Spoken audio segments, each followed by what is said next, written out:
So Jibreel alayhi salam is with the Prophet sallallahu alaihi wasallam, and behold, they both hear this crack in the skies, right? A crack. And so Jibreel alayhi salam looks up into the skies and he says, this is a door that has never been. So they heard the crack of a door opening, right? This is the crack of a door. This is a door that has never been opened, right? Before. And an angel descends. An angel descends.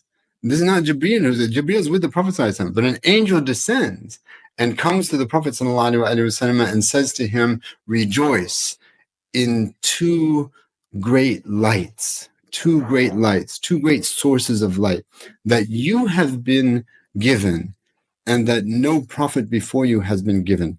The Fatiha, Surah Al-Fatiha, and the final verses, the concluding verses of Surah Al-Baqarah, right? Surah Al-Fatiha and the concluding verses of Surah Al-Baqarah. It says, and so the hadith continues, لن تقرأ حرفا منهما إلا أوتيته, right? And you will not recite a single letter from either Surah Al-Fatiha or the concluding verses of Surah Al-Baqarah except that you shall be given it, right? Allahu Akbar. What does that even mean? You should, because the who here, the it, it's a pronoun that doesn't refer back to anything that was mentioned in the hadith. Nothing was mentioned in the hadith that it's a, you usually have referent pronouns going back to something mentioned, right? There's got to be something in the context that's mentioned, right? You can't say just, you'll find it on the third shelf in the fridge. Well, find what? What are you talking about? Right? You've got it has to refer to something that's been mentioned before, but nothing was mentioned here in the hadith before. But by the way, this is related in Muslim, and the articulation, the particular articulation, is by Nasa'i. So he said, and so you will not read anything from either of these except that you shall be given it.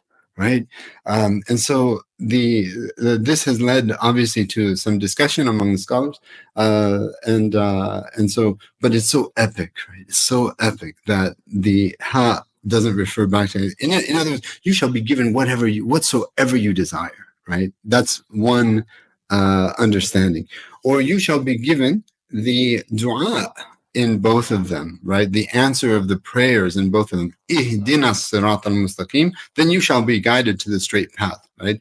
Rabbana la tu'akhidna in nasina aw akhta'na, right? You shall be protected from forgetfulness and from being called to account in moments of forgetfulness or error, right? You shall be given the answers to the prayers within those two surahs. That's a common understanding, but the fact that it's just open like that, open-ended, you shall be given it. Allahu Akbar.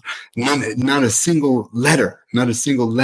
And it could go back to the letter. Allahu Akbar. I mean, that's I've never read that or anything like that, but it could be going back, that you shall not read a single letter from the two of them, except that you shall be given the secrets behind every letter of those two passages, right? Surah Al-Fatiha and Khawatim al-Baqarah. I haven't read that, but Allah is magnanimous, right? And so we want to just mention here, and I don't want to take the time of my esteemed teachers, but just mention a couple of things that the Prophet ﷺ mentioned about Khawatim al-Baqarah. He said, "من قرأ بالآيتين من آخر سورة البقرة في ليلة كفتاه," right? Whoever recites the last two verses of Surah Al-Baqarah in a night, they shall suffice him, right? They shall suffice him.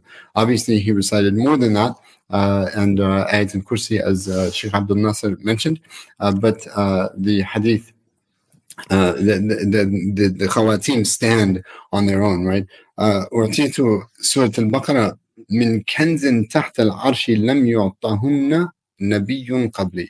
I have been given, the Prophet ﷺ has said, the concluding verses of Surah Al-Baqarah from a treasure from beneath the throne itself, and no prophet has been given them before me. In a very beautiful hadith, right? That repeats a little bit of this.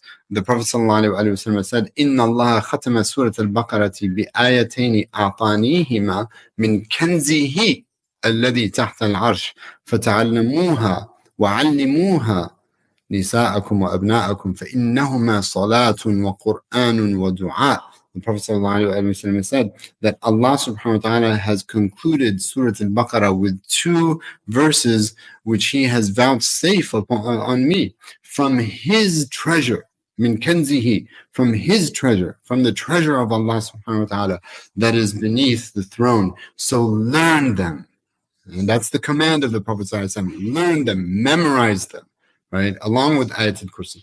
Learn them, right?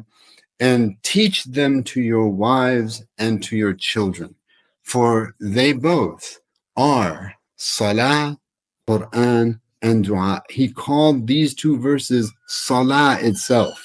They are prayer. He called these two verses Quran. They are Quran. They are Quran. They are Quran. These verses are coming from the Quran, and they are Quran. But it's incredible that He calls them Quran. Allahu Akbar. Wa du'a.